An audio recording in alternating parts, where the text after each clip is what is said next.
Louvado seja nosso Senhor Jesus Cristo, para sempre seja louvado. Meus queridos e amados irmãos, o evangelho de hoje, tirado de São Mateus, capítulo 5, versos do 33 ao 37, é continuidade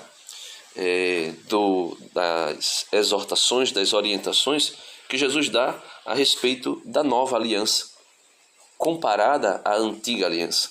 Por isso ele vai dizer sempre, vai usar sempre aquela expressão: vós ouvistes o que foi dito aos antigos. E aí depois ele diz: eu, porém, vos digo. Por quê? Porque Jesus quer mostrar a superioridade da nova aliança.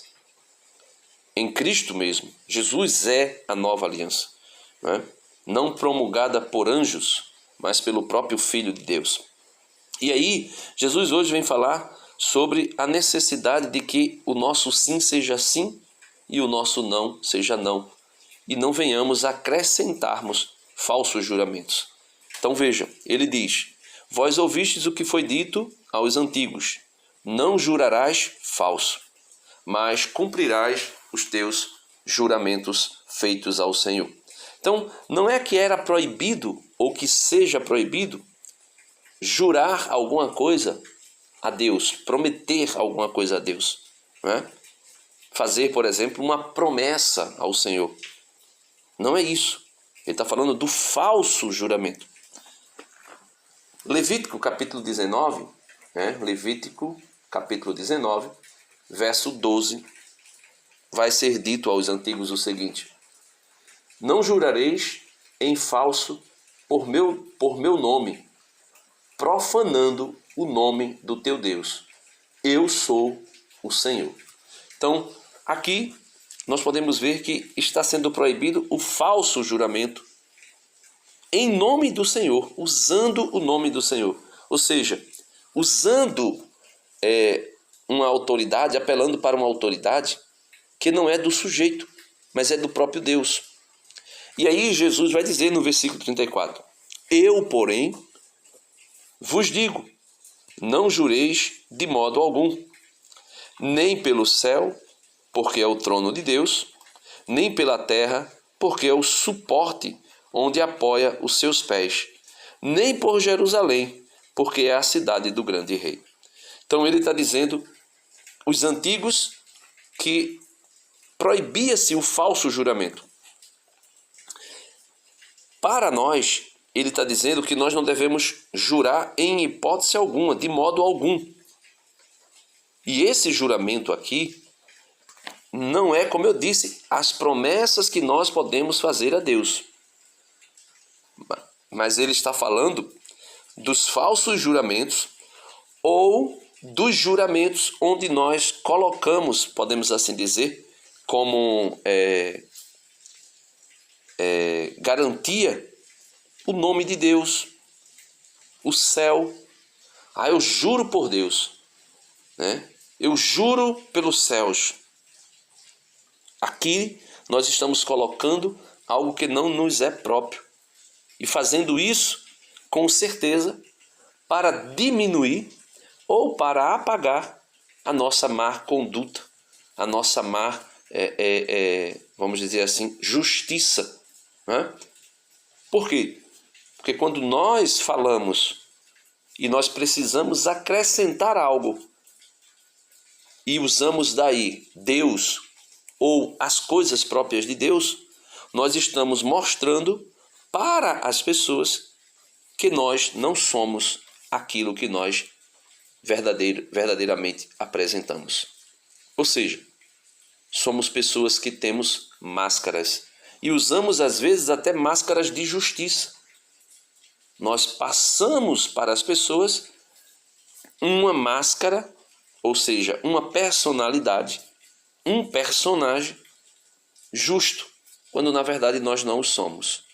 E aí, o apóstolo São Paulo, quando ele escreve aos Coríntios, a segunda carta aos Coríntios, ele vai falar algo bem interessante, porque é como se ele dissesse para os coríntios: olha, eu não estou fazendo isso de maneira leviana, porque eu não venho com falsas promessas.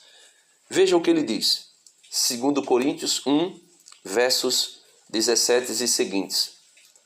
Seria tal propósito um ato de leviandade? Ou seja, ele está se preparando para ir para a Judéia. Versículo 16.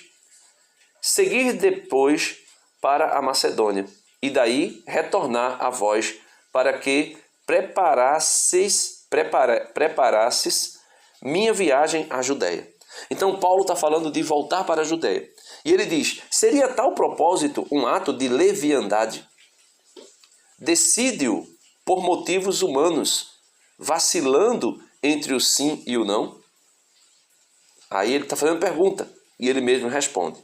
Deus me é testemunha de que quando me dirijo a vós, não confundo o sim e o não, pois o Filho de Deus, Cristo Jesus, aquele que nós, com Silas e Timóteo, vos pregamos, não foi um sim e um não, já que nele se cumpriu o sim, porque todas as promessas de Deus nele se cumpriram, o sim.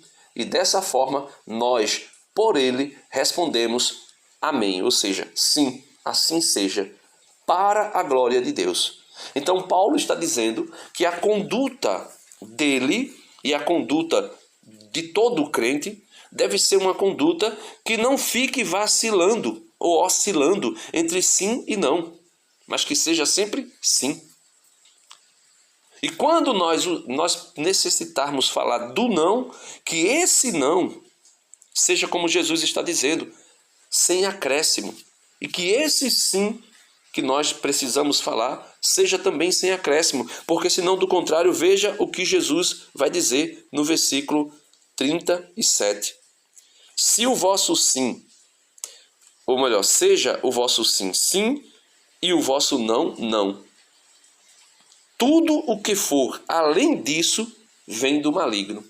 Ou seja, quando nós começamos a justificar o nosso sim ou justificar o nosso não, nós estaremos sempre trazendo algo que não é mais nosso, mas é de Satanás.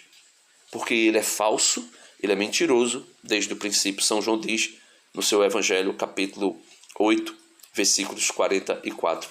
O diabo é o pai da mentira e ele fala de tudo aquilo que ele é próprio. Ele é homicida, matou a mentira. Matou nele, no coração dele. Porque a mentira não morre jamais, a verdade não morre jamais. Ou melhor, já morreu, já esteve morta, mas agora vive para sempre. Jesus Cristo é a verdade. E ele morreu voluntariamente, não porque a mentira teria poder de matá-lo. Ele morreu voluntariamente para, com a sua morte, vencer a mentira, que é o próprio diabo, vencer a morte. Então, meus amados irmãos, peçamos a Cristo a graça, os dons espirituais necessários para que a nossa palavra seja sim ou não, porque o que passa disso vem do maligno. Deus abençoe a todos e até amanhã, se Deus quiser.